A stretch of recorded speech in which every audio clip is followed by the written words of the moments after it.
Dean Mills teaches privacy, state constitution.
To come to the microphones since we are streaming and recording this. We'll remind you, please turn off your cell phones. And now, which one of you is going to begin? Thank you, Gail. Well, thank you for being here. This shows people actually care about the Constitution, which is pretty cool. It's great to be here with Mary, who has written the entire history of the creation of various parts of the Constitution. And it's good to have an opportunity to talk about a somewhat unique system.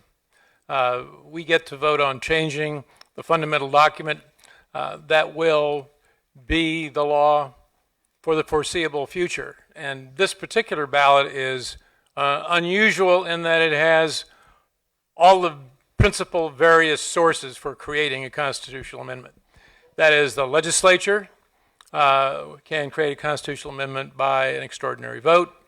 The people, through an initiative process and gathering 800,000 or more signatures, can put an amendment on the ballot. And the Constitutional Revision Commission, which meets every 20 years, can put revisions on the ballot. And all that's up to you because it has to pass by 60%. So all of it relates to individuals. Mary and I have divided this by, I am going to give a really brief overview of the first 5 amendments, and then Mary will do the rest of them through 13. We'll share those. Okay, well, in any case, the first of the first 5 amendments, 3 of those are by the legislature. 1, 2, and 5 all deal with tax issues. And I'll go through each of those. Number 1 is probably familiar to us, at least understandable. It raises the homestead exemption, but it does it in an interesting way. Homestead exemption is currently to $75,000, so this makes part of the homestead exemption from 100 to 125. Parenthetically, why would you do that? Because there's some houses that would be entirely exempt if you ran it to 100,000 in smaller counties. So the concept is you leave some space. The groups that are opposed to that are local governments, because what it of course does is it removes that amount of revenue from the current local government revenue stream in a way that doesn't guarantee you that you won't pay taxes. It reduces the assessment. So if you are mathematically inclined, the formula for what you owe is the assessed value times the millage, which gives you what you owe. So there's several different ways that you can get there. The local government can increase the millage. Now, if they lose revenue, the question there's a simple choice. Either you have less available services or they raise the revenue elsewhere. So that's Amendment 1. We can talk more about it. Amendment 2 is targeted at a different segment of property. It's non-homestead. So that means it's commercial property. So it would be, if you have a home or a residence or a vacation home that's not your residence, this would apply. What this does is limit the increased assessment to 10%. Now, that has already been in place. So what this does is extend that limitation. The biggest impact, of course, is on large commercial properties. Because if those increase in value substantially, that could be millions and millions of dollars. So that part of the formula is the increased value is stopped below 10%. Now, if you buy something new, you're going to get the full value. That is not 10% per year, is it? It's 10% period. No, 10%. Per year? Yeah. Okay. So probably not going to happen frequently, but can. The value of property has gone up quite a bit. Amendment 3 is about casino gambling. Casino gambling is illegal in Florida. This constitutional amendment says the only way casino gambling can be implemented in Florida is if there is another constitutional amendment to authorize it. And it has to be an initiative of the people, not by the legislature, not by any other means. So it makes it quite difficult to the groups that support this are all over the map, but kind of interesting. See if I have this right. We have the Seminole Indians, Disney, and the League of Women Voters. So the concept is, if you really don't like casino gambling, this makes it difficult. The reason you want to think about it is, from time to time, people talk about passing casino gambling and making those funds available for, name your favorite topic, education, criminal justice, etc. Amendment 4 is restoration of felons' rights. That one I know something about. I was involved in drafting it and arguing it, so therefore I'll be totally objective. Most states allow those who have committed felonies to register to vote when they've finished their sentences. Florida doesn't do that. You have to go to the cabinet. Makes Florida very unusual, and there are hundreds and hundreds of thousands of people that are disqualified. Most of those didn't even go to jail. There is a disparity in color to whom that applies, and there are a number of pretty diverse groups, including bipartisan groups that support that proposal, and there's some that don't, but never mind. So 5 is another legislative proposal which requires a 2/3 vote of the membership of each house in order to raise a tax or a fee, but also, if you read the definition, to do away with any exemption. And that's significant because there may be 1,000 exemptions. And what this says is that you absolutely trust what the legislature has done so far, because you're not going to be able to change it. A 2/3 vote of each house isn't even a 2/3. It's a larger vote than it requires for a veto override. It's a 2/3 vote of the membership, which means 120, 80. And you have to have that absolute number. So it makes it very difficult. The appeal is it makes it difficult for the legislature to raise taxes. The issue is it makes it difficult for the legislature to reform the tax structure, including adjusting various exemptions, which may or may not make sense. So that's really quickly what the 5 do, and we'll come back to them. I have a question, and it may be dangerous, about number 5.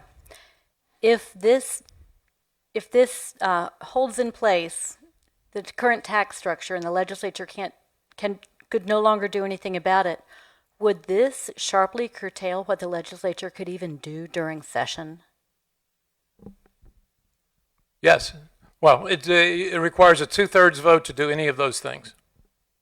So you couldn't raise a fee, you couldn't raise a tax, or you couldn't abolish an exemption which results in additional revenue.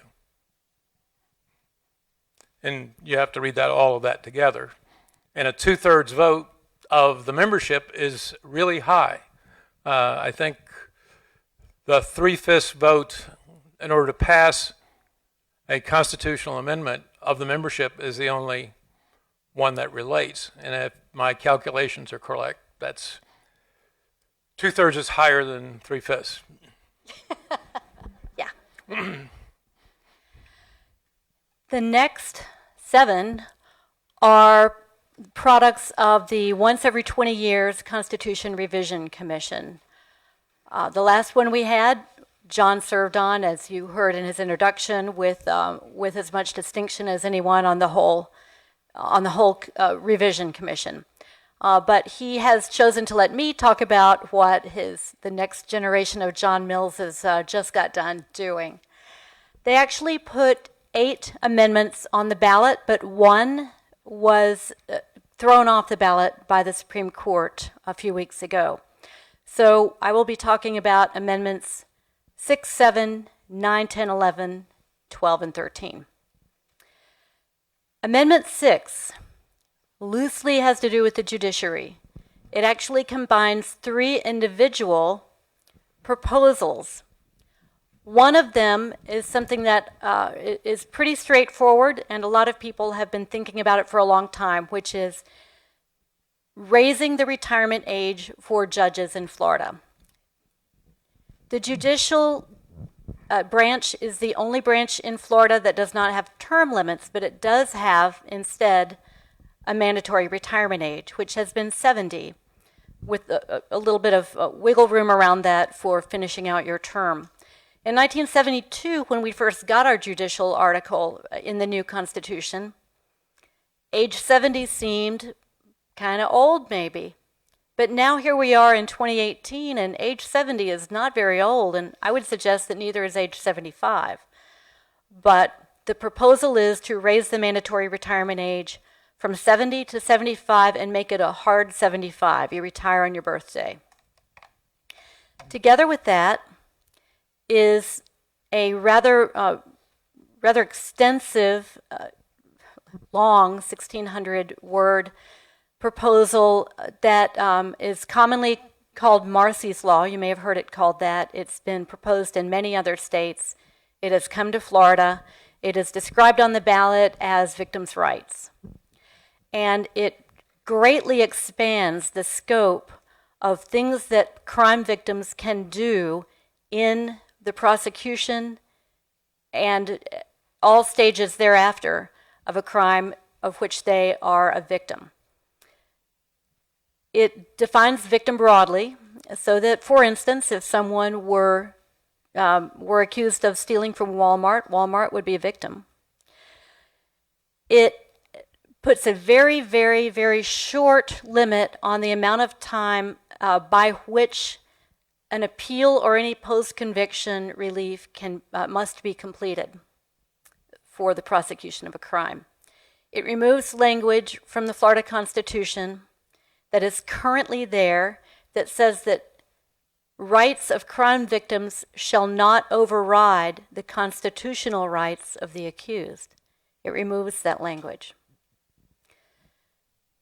It allows victims to be involved at every step of the prosecution, allows them to speak at every step, to be informed at every step of the way.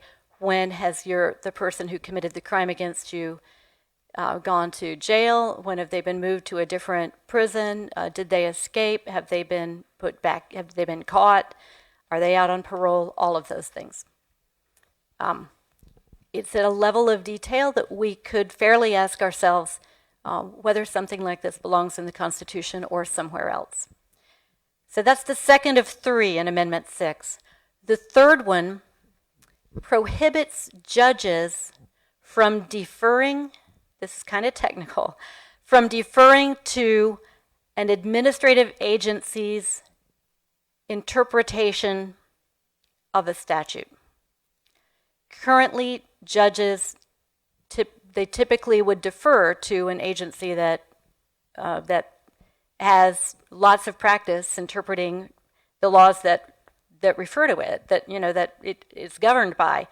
This would actually prevent judges from doing that, rather than allow them to do it or not do it. Every decision by a judge in litigation involving an agency would have to be de novo or from the start. So those three are together. You won't get to say, I like one of them and I don't like two, or I like two of them and I don't like one. It's either an all yes or an all no for Amendment 6. Amendment 7 has to do with extending the types of people, expanding the first responders, etc., whose survivors have the right to certain benefits. This gives them the right to get some money from the state, also gives them certain educational benefits, which could be read to mean that they get some free higher education out of it. So if your relative is killed in the line of duty or injured in the line of duty, in a broad range of occupations, this would help you. It's good to remember with this that a lot of the survivors already are eligible for things like state money, for Social Security money. How will these interact with each other? That remains to be seen, and it may in fact generate a fair amount of litigation if passed before this can be figured out. That's yes. Question: it doesn't appear that it actually requires any amount. That is all. Correct. It doesn't. So it says that it will be paid. It does. That's true. There's so, a set and it's amount. whoever is the employer. So if it's a local government in law enforcement, it would be local government. If it's the state, it would be the state. And if it's military, it would be the state in general revenue. But so that's a bit spread out in terms of obligation, but there's no dollar indicator. Absolutely true. It could be nothing or a lot. Along with that is a governance system for the state colleges. This is not the state university system. It's the state college system, which we used to call the community colleges, and before that we called them junior colleges. The rationale for this is that, as the proposer said to me, the K-12 system is in the Constitution. The state university system is in the Constitution. She wanted the same constitutional status, enshrining the governing system for state colleges. And I believe the other part of this one was the supermajority vote of the organizations that run state universities and state colleges before they can raise any fees, not tuition, but fees for state colleges and universities. And that supermajority, again, is an absolute number. That's 12 out of 17 and 9 out of 13. Yes, so it's not a majority of who's voting. It's not a majority of the quorum that's there. It's the majority of every member. And that's, I think, the point you were making with the legislature, too. Yeah. So that's Amendment 7. Amendment 8, and again, all up, all down. Amendment 8 is no longer on the ballot. It had a few different things having to do with education. Amendment 9 has two pretty straightforward provisions in it. We could talk about whether they're related or not. There's a theory that they are. A theory What's that that they're not. theory? Clean air, clean water. Okay. A ban on oil drilling within state waters, and a ban on vaping in all of the places where tobacco use is already banned. I was at a gathering a few nights ago where people were giving pros and cons of these, and the person giving the con for this pointed out that it gives local governments the option with the vaping to be more restrictive without changing the same for tobacco use. So there could actually be some inconsistency in there after all. But those two, at least, I think the theory is if you like clean air, you like clean water. If you like clean water, you like clean air. If you don't, you don't. So vote all up or all down. Number 10 has to do with local governments. It combines 4. Let's see if I can remember all 4 without my cheat sheet. One of them ensures that the legislature in even-numbered years, what do we know about even-numbered years in politics? In election years, the legislature will always start in January rather than in March. I've been told, and Jon here, of course, knows everything there is to know about the political world, but I'm told that the thought behind that was it gets everybody out of session sooner so that they can have a longer uninterrupted campaign period. So. Sounds right, and they can do that now. They can. Yeah. Just not. This they mandates can set it. that. Yeah, Yes. this mandates it. That takes away the choice. There's another choice that it takes away. Many counties in Florida are charter counties, which means, and Alachua is a charter county. It means Alachua County gets to decide how it runs itself. Another part of Amendment 10 takes away part of that. It says that no matter if you're a charter county or not, you may not choose your constitutional officers any other way than electing. You can't appoint.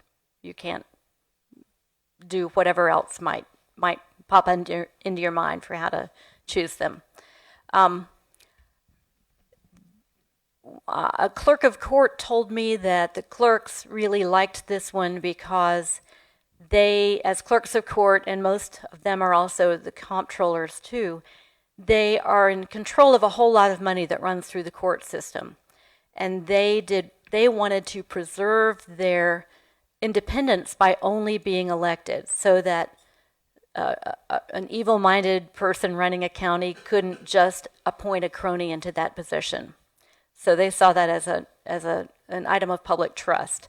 I know that others, the Florida Association of Counties, which I spoke to about a year ago, they were concerned about increasing preemption on the part of the legislature and the Constitution from letting counties choose their own fates. So that's probably the two sides of that. And if it restricts the ability of the charter county to change the charter for those purposes. So ultimately, it's a vote of the people to change that charter. Yes. And I'm actually going to have to do my cheat sheet for this one. Oh yes, the Domestic Security and Counterterrorism and the Department of Veterans Affairs. Both of these are already provided for by the legislature. This mandates them and puts them into the Constitution. So that's Amendment 10. Amendment 11 is our last bundled one. And it is the closest thing to a cleanup amendment of any of them, but it's really only partially a cleanup amendment. And when I say cleanup amendment, what I'm thinking of, and Jon is too, because we have probably spent more time than people should looking at the state constitution, there are lots of things that could have been cleaned up in the Constitution by this and any CRC. Here's what ended up getting cleaned up. Do you all remember way back when we all voted in a high-speed rail system? And do you remember a few years after that when we all voted it right back out again? Well, the language stayed in the Constitution. So there's this whole paragraph or so in the Constitution, and underneath it just says repealed. So part of what 11 does is it actually takes the language out of the Constitution and throws it out the window where it scatters. It also gets rid of an old provision that's been there since the 20s that says that the legislature has the power to regulate or prohibit aliens ineligible for citizenship from owning land. Now, this is not illegal aliens. This is legal aliens ineligible for citizenship. And there's a little story behind it, and the only reason I got invited here is because I'm kind of a historian of the Constitution, so I'll tell you the little history story.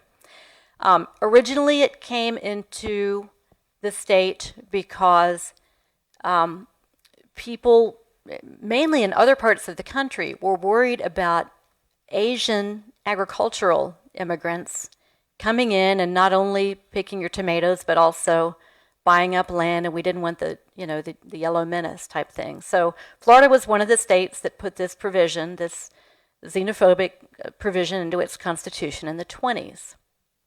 But we got a new constitution in 1968, right? And it's a modern, forward-thinking, refined, reformed constitution. Why is the language still there? And the answer is actually in the transcripts of the 1965 CRC that worked on this. They were going to get rid of the language. And then one of the members said to the other one, and these two had locked horns more than once already, said, "Oh, so if Mr. Castro wants to come in and buy up all your orange groves, you're just going to let him?" And so the other person just said, "Okay, never mind." So that provision made it through into this Constitution. It's never been construed, it's never been litigated on, nothing has ever happened to it, and it's unconstitutional for the U.S. Constitution, so probably good riddance to that. I'll actually venture an opinion on that one. The third part of 11 is getting rid of what's known as the savings clause. And as it currently is, it prohibits the legislature, I never can quite say this the best way, but it prohibits the legislature from applying a lighter sentence or punishment to a crime after it's been committed, or for a person convicted of committing a crime after it's been committed. So the classic thing, I think, would be if someone's doing time for marijuana possession and then marijuana gets decriminalized. Under our current Constitution, they're just out of luck. But what this would do is take out that language, and it would allow the legislature to apply lighter punishments. Did I get that right, John? I think so. Yeah. Okay, great. So again, all of those, all up, all down. So high-speed rail, aliens ineligible for citizenship, and the savings clause, all up or all down. You'll be relieved to know that that's the end of the bundled amendments. The last two are an ethics amendment that is a very strong, very powerful, and very long-lasting ban on holders of public office from lobbying in just about any branch, at just about any level, for 6 years. It has the distinction of being the only one of the Constitution Revision Commission's proposals that has not been challenged in court. It would, I think that it would go a long way towards stopping the kind of revolving door of after you get done being the powerful person in the legislature, then you turn around. I think you have to wait a year or two now, and then you go become a high-paid lobbyist. So this would make that be 6 years. The downside to this thing, which sounds wonderful to all of us, is that it's so strong that it might discourage lots of good people from even seeking elected office. And I might defer further comment on that to John, who knows everything there is to know about holding elected office and remaining ethical. And never lobbying. But the there are laws against lobbying. There are laws against conflict of interest, and this also affects judges. Yes. So it has a strange and broad impact. We have a lot of laws that deal with conflict of interest and ethical violations. 6 years is a long time, and that is state, local, all officials, and it's in the Constitution. So it'd be very difficult to change, and so I think, Mary, your point's well taken. There are a lot of people who may not be planning to do lobbying or something after they serve, but 6 years is a very long time. And what about a judge? What about a judge? Especially if they says continue. You can't lobby local government. You couldn't lobby anyone. So lobbying is always just considered evil. So why not just stop it all? But that's not necessarily true. I mean, lobbying and people who actually know something is valuable. Yeah, I mean, there are ethical lobbyists. Yeah, there are. Lots of them. There is one exception in this. It allows people who have been in elected office and who also practice law to represent clients in court. But that's about the only exception, really, that there is. It's a pretty strong ban. So that's number 12. The final one is number 13, which also was challenged in court, even though it's not been bundled, and that is the one that ends dog racing it ends gambling on dog racing. In fact, the challenge was, it said that it ended dog racing, but in the language of it, what it bans is gambling on dog racing. There's actually a lot of opposition to this among the people who raise and groom and train the dogs. And I also, there's an interesting thing about this. There have been attempts to get rid of dog racing wagering before, but they were always strongly opposed by everyone associated with the industry. As it turns out, I learned something new this year looking at this. The kennel clubs make more money from their card rooms and poker rooms and things like that than they do on the dogs. But by law, the law had been that you couldn't have one of these gambling rooms unless you were also racing animals. So this uncouples it and allows the kennel clubs to stop running dogs, and they can still have their other gambling. So I guess the idea is that everybody's happy except the people involved in the dog part of the industry. So that's number 13. So, Gail, what would you like to do? Have questions?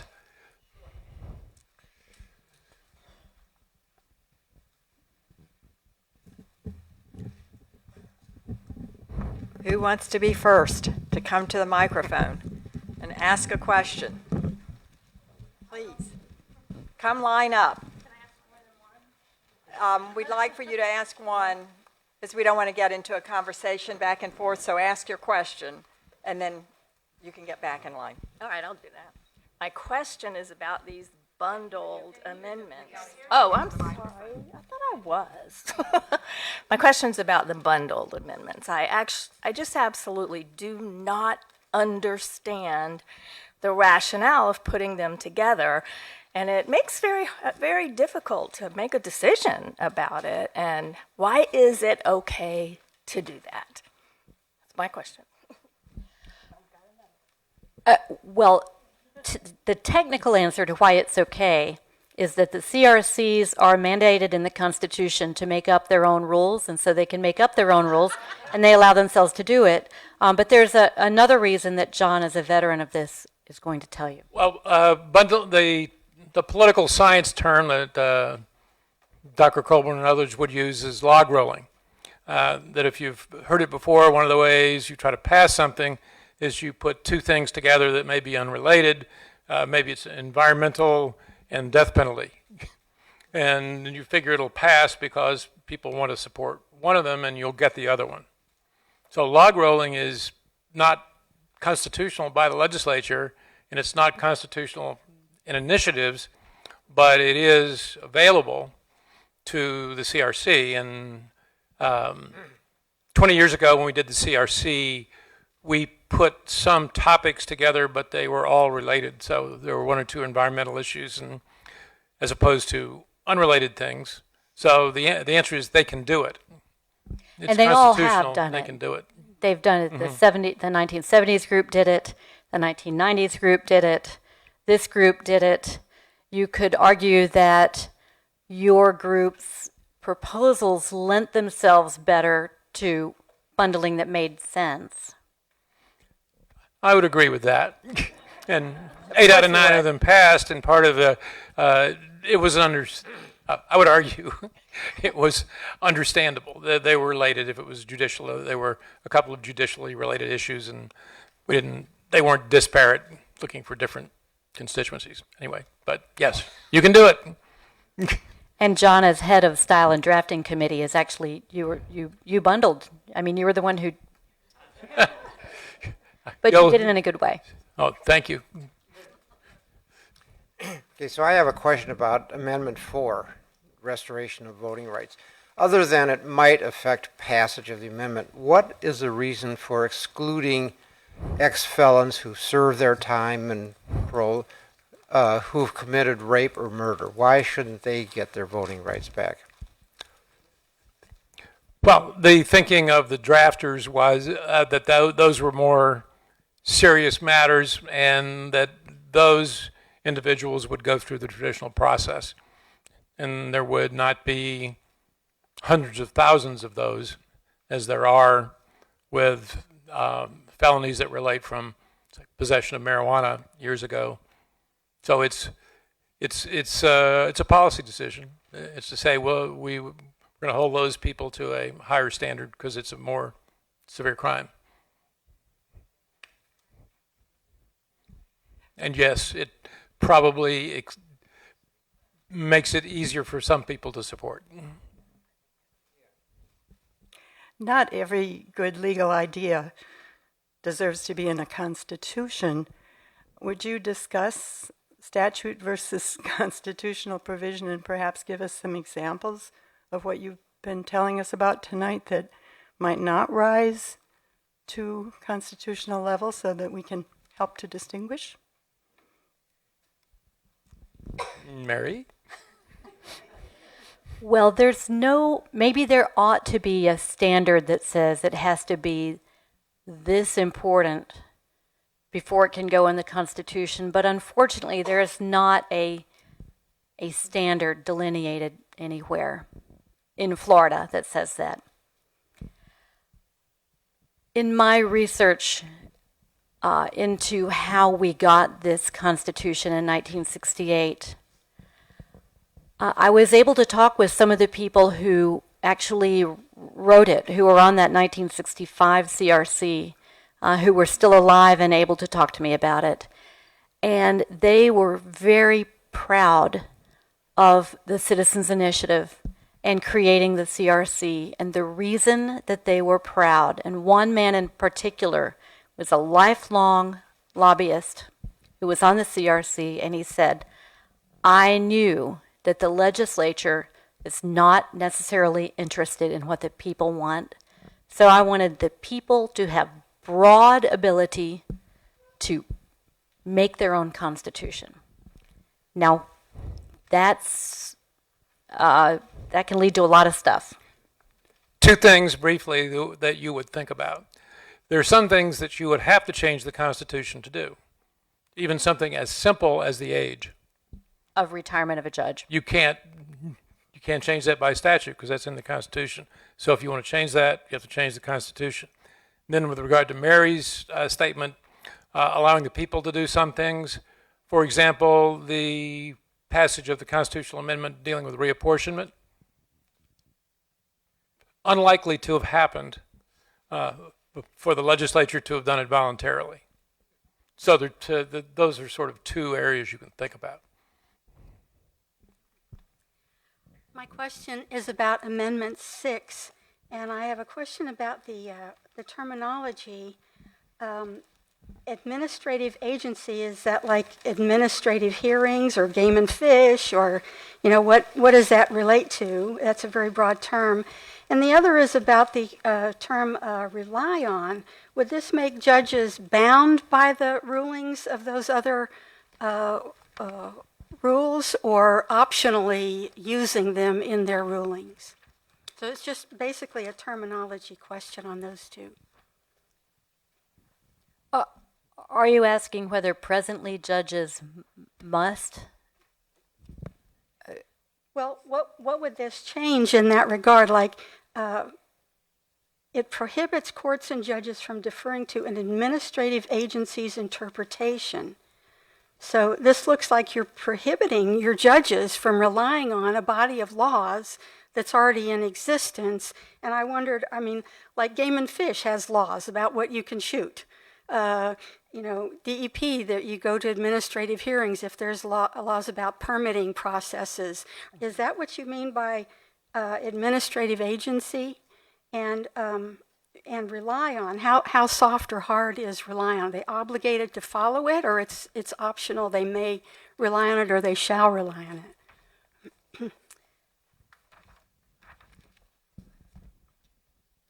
it. One of the issues is administrative agencies make a lot of decisions that are technical, that are in their area of expertise, and there's been a deference to agencies. This is if you perhaps are suspect of agencies or those regulations, this means you don't have to grant deference to their interpretation. Now, if the judge can still say they're wrong, and do. So it's not, the current situation does not keep a judge from saying that's an incorrect interpretation. And frequently a judge will say, in making that interpretation, I'm deferring to their expertise in this area. So this says you don't have to do that. And it actually says they can't do that. They so can't if do they that. decide to agree with that agency's own interpretation of its own rules, the judge has to say something other than, I agree with it because I'm deferring to it. The judge would have to come to that conclusion on her own. My question specifically refers to bundled amendments. I've seen a lot of advertisements on TV and on social media that are either advocating for or against certain parts of bundled amendments. So for example, with Amendment 6, there's a lot of ads on Marsy's Law. So how do you think that will impact how voters will vote for, considering the amendment as a whole? It's a great question. I think, it's really going to be inside the mind of every voter. The main thing for every voter to keep in mind is, if you think you like Marsy's Law because you've been moved by a commercial that you saw, you need to realize that if you say yes to Marsy's Law, you're saying yes to these other things too. And if you're saying no to Marsy's Law, you're saying no to these other things too. But really, I think that's a voter education thing. We need to educate ourselves that you can't just vote for just that. It is a great question, and that's the elemental issue of log rolling. It's making you consider something that you'd prefer to consider separately. And yes, it's in your own mind. Are you saying, well, if it's vaping and offshore drilling, if you say, gee, I kind of agree with both of them, I may be offended by the fact that they're put together, but I can live with that. Or I really don't want to see a vaping restriction, but I want to restrict offshore drilling, and I'm really mad about that, so I'm going to vote no. Yeah. So it's in your own decision, but it makes it more difficult. Hey, my question is about Amendment 6. So what, if any, victims' rights exist already in Florida state law, either constitutional or statutory? There are a lot of them. I sure don't know exhaustively what they are. Well, I think you're entitled to notice, and you're entitled to participation, et cetera. I mean, there are this is a very extensive section, which requires notice, and one of those provisions, which has given some defense attorneys problems, is it allows access, allows a victim of any definition to be present during other testimony, which defense attorneys and others may not like. That one of the things you want to do is see what that person's real testimony is without watching everything else. There are the victims' rights group. This adds victims' rights. Clearly, it does. But there are the other trade-offs of the rights and the other issues that are raised.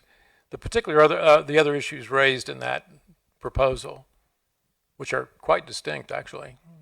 Yeah, and there's a lot of, I think if Marcy's Law gets passed, we need to start lobbying next for an extreme expansion of the judicial branch, because it's going to take a lot more judicial, a lot more judges to be able to meet all of the requirements of it. It's really quite detailed and quite restrictive. State attorneys as well. Yep. And so if we pass Marcy's Law, but we also pass all these things that make it hard to raise taxes, then that might. I'm not making recommendations, but I might say that if we're voting to increase stuff and we're voting to decrease taxes, then we might be creating a conundrum for ourselves. This question's about the lobbyist. Oh, here I am again, sorry. The lobbyist. Is there like a definition of a lobbyist? And is that written somewhere for people to understand? And is there a way around being considered a lobbyist so that you could consult within this 6-year period? And why was 6 years picked? Why was 6 years picked? Is there some, I don't know, maybe if you have to wait 6 years, you'll never be a lobbyist or something? I don't know. Anyway. I don't know that there's any particular magic to 6 years. I think the definition of lobbyist is very broad. And this is for compensation, right? Right. So therefore, if you are lobbying for the League of Women Voters or Common Cause or yourself, you can do that. So this is for compensation, but that definition is pretty broad and intended to be. And so that's, but you can do it for nothing. Yes. Hello, my name is Jess Larson, and I want to comment on everything, and maybe I'm the last person that I get to, but I'll try to just close in on only one topic.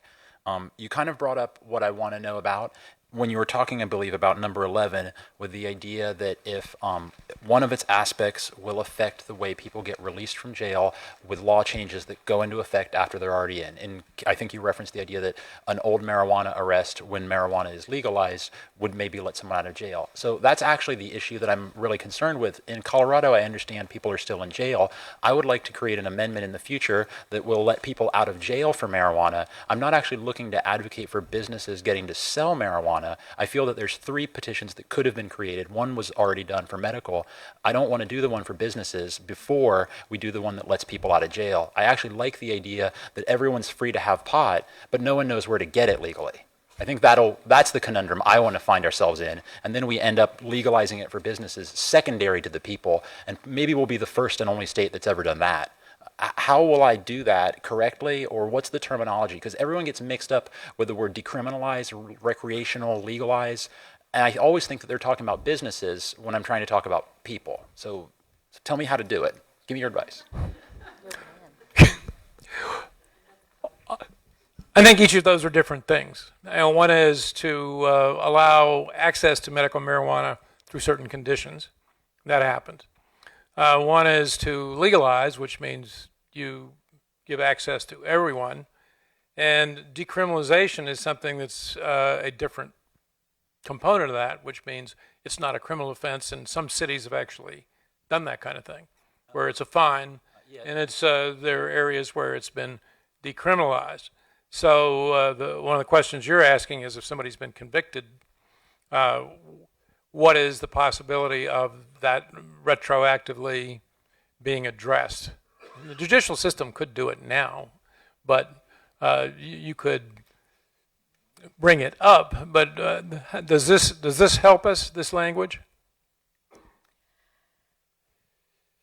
I'm trying to interpret exactly what this does, which is not totally clear to me. Yeah, it's not completely clear. And I've asked some experts, and what they say is that it's unclear how far into the past it goes, but the accepted understanding of what this would mean in Amendment 11 is that if a sentence or other punishment for a crime gets lightened, then you can apply that lesser punishment. It would be unconstitutional under the U.S. Constitution to go the other way, to say that, oh, you went in for 5 years, but now it's 25. Sorry, you know. But the other way around would work. I'm not sure I completely understand what you're asking, though. So this will do that? If someone will get out if the terms are shrunk?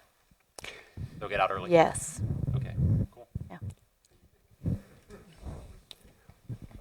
The language says repeal of a criminal statute shall not affect prosecution for any crime committed before such repeal.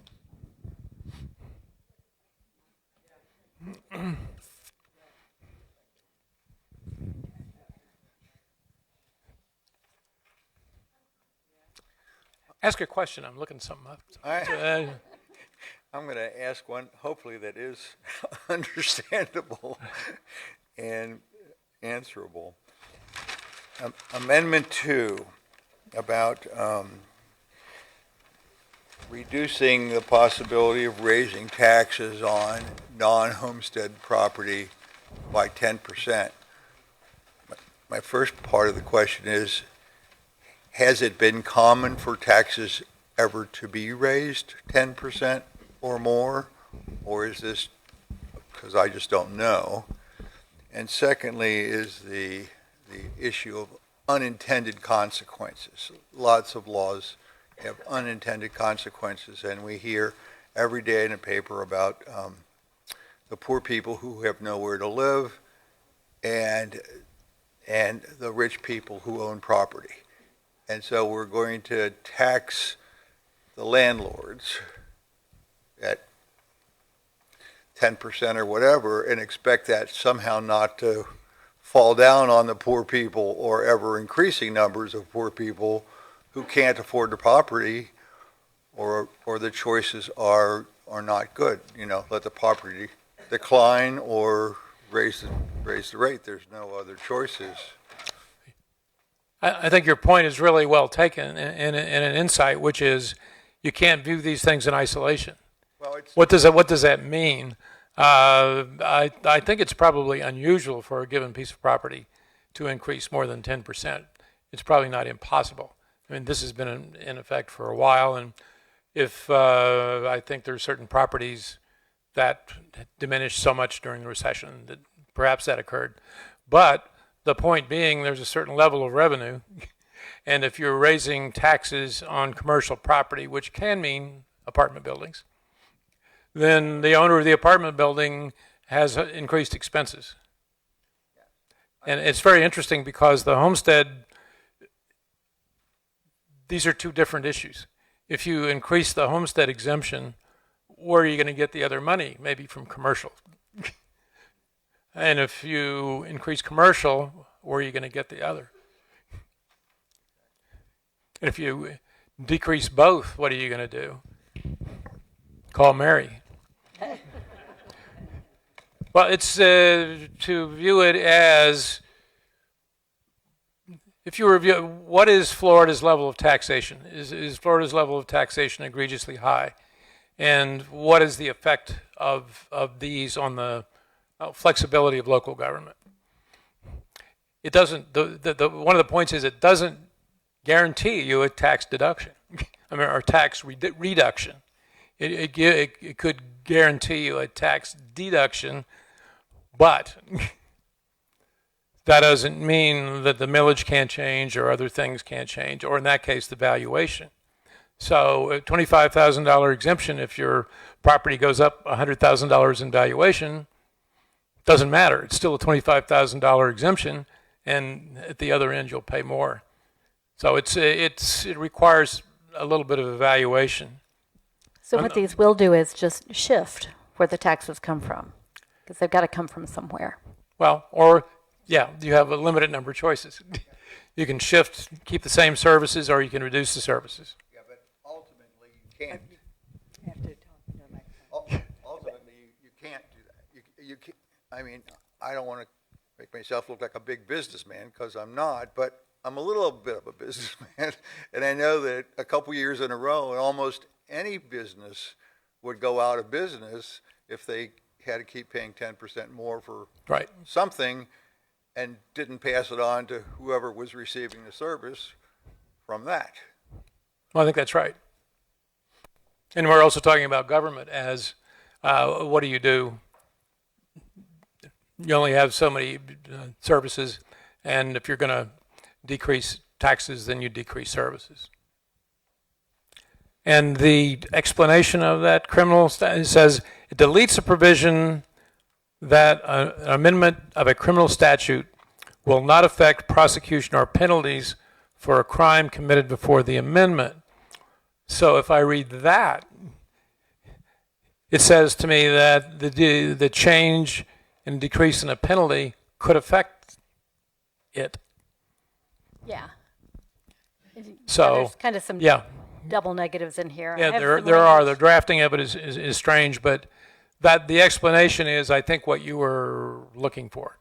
It would give you the opportunity that if the penalty went down, that you could treat a person who was convicted of that crime before and give them a lesser penalty. You can't give them a greater penalty, but that's we understand that, I think. Yeah, and here's another explanation that says it removes the prohibition. So again, a negative, removes the prohibition on the retroactive application of legislative changes to criminal laws for purposes of punishment. Perfectly clear. This will be our last question. I appreciate your objectivity. However, if you're willing to, if we as voters on 6 through 13, because there are so many different issues, are there any of those that in both your opinions are important enough to the state and to us that we should vote for them regardless of what else is in that particular? Thank you for that last question. That's the question we didn't want. So, Mary, are you taking the fifth? Yeah. Yeah, that's such an individual question that somehow we'll talk about vaping and offshore drilling again. Maybe I don't care about vaping that much. Maybe you care about offshore drilling, and even if you don't care about vaping, maybe that's something that drives you. Or maybe you care about vaping deeply, and you don't care about offshore drilling. So that's so individual because you can have a different view, and that doesn't make you illogical. You may have a different view, but then you just have to deal with the trade-off. I don't know if you have any I don't know about anybody else, but I can't look at Amendment 9 without getting a mental picture of a big oil rig with everybody with an e-cigarette hanging out of their mouth while they're drilling the oil. Yeah, I think I'm going to venture to go slightly farther than you, John, and say that the Marsy's Law thing, I think, is important enough that whether you support it or don't support it, that one might be strong enough, again, in individual minds, to drag a vote one way or the other. We know we can't count on the, quote, fake news media. So we're looking. You can count on the Graham Center. I'm going to close Our lips the are program. not actually moving right now. I'm going to close the program and thank both Mary and Jon for doing a great job. And if you want to come and talk to them personally, I'm sure they will be happy to continue to talk with you. Thank you all for coming.